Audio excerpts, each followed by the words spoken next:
Terima kasih Anda masih bersama kami. Bagi Anda yang baru saja bergabung, kami hadirkan kembali 3 berita utama hari ini. Seorang siswa sekolah dasar di Kabupaten Demak lolos dari penculikan 2 pria usai pulang sekolah. Modus pelaku menawari korban ponsel baru. Angin puting beliung memporak-porandakan 2 desa di Kabupaten Demak. 70 rumah rusak berat. Inspirasi dari ibu rumah tangga di Karanganyar, ia mendaur ulang kertas bekas menjadi barang berguna.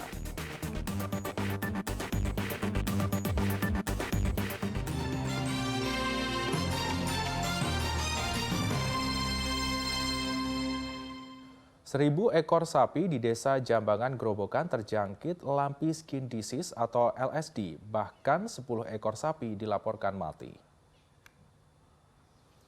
Dalam 3 pekan terakhir, LSD menyerang 1.000 sapi di desa Jambangan, Kecamatan Geyer, Kabupaten Grobogan. Penyakit bentol-bentol pada tubuh ternak ini telah menewaskan 10 ekor sapi. Kematian hewan ternak cukup cepat karena saat bentol pecah menimbulkan luka pada kulit sapi. Luka ini cepat menyebar ke hewan ternak lainnya. Warga pun bingung dan akhirnya menjual murah hewan sapinya agar tidak merugi. Warga berharap Dinas Peternakan Kabupaten Grobogan turun tangan untuk mengatasi penyakit LSD.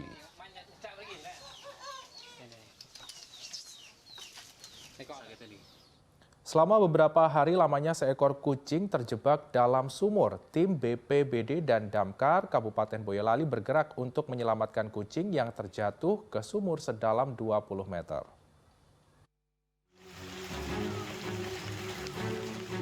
BPBD dan Damkar Kabupaten Boyolali ini tengah bersiap menyelamatkan seekor kucing yang terjebak di sumur. Kucing tak berhenti mengeong selama proses evakuasi berlangsung. 15 menit berlalu, kucing akhirnya berhasil diselamatkan. Ternyata kucing milik Agus Kurniawan ini sudah terjebak di sumur selama 2 hari. Pemilik kucing sudah berupaya menyelamatkan peliharaannya, tetapi gagal. Sekitar kemarin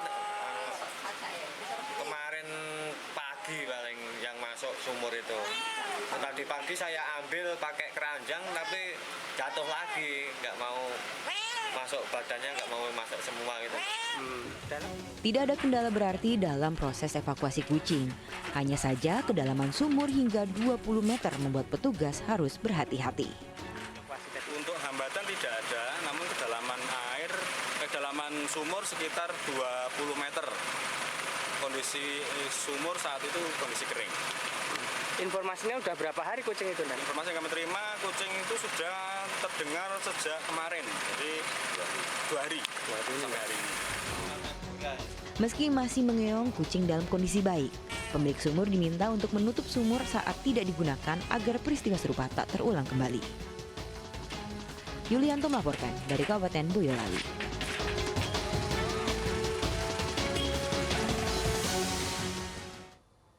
Ya, berhati-hatilah saat memarkirkan motor Anda meskipun di rumah. Di kota Semarang, sebuah sepeda motor yang terparkir di halaman raib digasak 2 pencuri saat siang hari.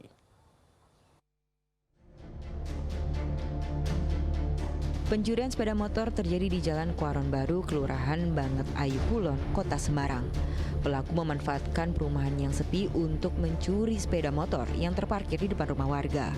Pemilik motor mengatakan baru mengetahui motornya hilang saat hendak pergi. Ketika mengecek rekaman kamera pengawas di perumahan, terekam pencurian sepeda motor miliknya. Posisi kan diparkir, cuma jam 3-nya mau dipakai udah hilang. Terus tahu-tahu ya itu ngecek CCTV setelah itu. Ini udah laporan, Mas? Sudah laporan di Polsek Genuk. Itu berapa orang, Mas? Mas? Pelakunya 2 orang, diboncengnya 1 motor. Itu emang tidak dikunci stang atau gimana? Kalau tidak dikunci stang, kan posisinya kuncinya agak rusak gitu. Seret. Polsek Genuk telah menyelidiki kasus pencurian ini. Pihaknya mengidentifikasi kedua pelaku dari rekaman kamera pengawas. Kejadiannya ada di pemukiman yang lumayan padat. Jadi kami sedang mencari ciri-ciri pelaku. Jadi saksi-saksi kita interogasi sementara dan mudah-mudahan ada petunjuk. Karena memang kita antisipasi jangan sampai hal serupa terjadi di wilayah Gedung. Polisi menghimbau warga berhati-hati saat memarkirkan kendaraannya, khususnya sepeda motor, untuk memakai kunci pengaman tambahan. Agus Hermanto melaporkan dari Kota Semarang. Kita beralih ke informasi lain, ribuan siswa SMK se-Kabupaten Cilacap menyerbu arena Bursa Kerja atau Job Fair di SMK Negeri 1 Cilacap. Acara itu digelar untuk memberikan peluang lapangan kerja bagi para siswa SMK setelah lulus sekolah. Dialog dengan Gubernur Jawa Tengah Ganjar Pranowo mengisi Bursa Kerja atau Job Fair di SMK Negeri 1 Cilacap. Mereka berbincang soal dunia pekerjaan ke depannya. Bursa kerja ini sengaja digelar untuk menyiapkan para siswa SMK terjun ke dunia kerja ketika mereka sudah lulus sekolah. Ada 60 perusahaan yang siap menerima siswa lulusan SMK se-Kabupaten Cilacap sesuai dengan kemampuan dan keahlian mereka. Kami melakukan kegiatan belajar mengajar itu sesuai dengan yang diharapkan Budi. Saat anak lulus dari SMK itu saat melamar pekerjaan itu dapat sesuai dengan harapan dunia industri. Setelah ini kita mau bicara soal penurunan angka kemiskinan. Nah, salah satu yang kita cari itu adalah berapa anggota keluarga yang masuk kategori miskin tapi dia produktif. Nah, industri ini sebenarnya bisa kita jadikan satu alamat untuk mereka bisa mengerjakan itu, baik skill maupun unskill. 60 MOU yang ditandatangani dengan berbagai perusahaan yang tidak hanya di Cilacap ya Pak ya, yang semuanya mensupport untuk agar lulusan SMK nanti kompeten, tidak unskilling, kemudian juga bisa bekerja sesuai dengan passionnya, juga konsentrasi keahlian yang ada di SMK di Kabupaten Cilacap. Selain memberi ruang untuk mendapatkan lapangan pekerjaan, kegiatan ini juga mampu menekan angka kemiskinan, terutama mereka yang datang dari keluarga tak mampu tetapi memiliki kemampuan bekerja yang baik.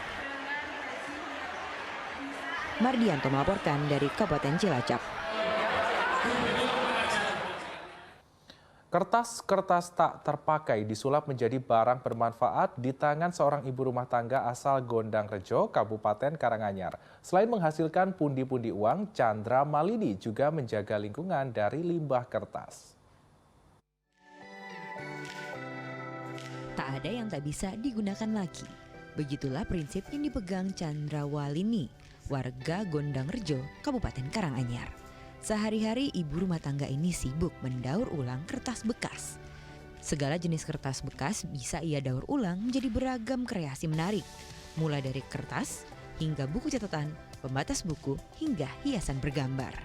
Ide awal mendaur ulang kertas ia dapatkan karena anaknya suka menggambar.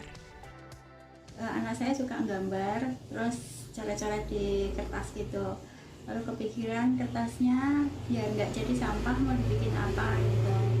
Terus dari situ belajar bikin kerajinan namanya papier mache.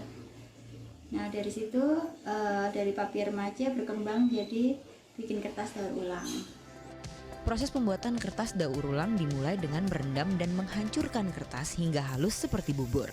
Lalu dicetak berbentuk persegi dan dipres. Selanjutnya dijemur hingga kering. Kertas bekas pun menjadi kertas baru yang bisa digunakan kembali. Produk kertas bekas ini dijual mulai dari Rp1.000 per lembar. Namun untuk undangan pernikahan menjadi Rp15.000 per lembar, sementara buku catatan dijual Rp100.000 hingga Rp200.000. Kreativitas Chandra ini bisa menjadi cara untuk mengurangi limbah sampah di lingkungan. Heri Prasetyo melaporkan dari Kabupaten Karanganyar. Dan informasi inspiratif tadi mengakhiri jumpa kita hari ini. Bersama rekan yang bertugas, saya Freddy Cahya mengucapkan terima kasih atas kebersamaan Anda. Selamat beraktivitas dan sampai jumpa.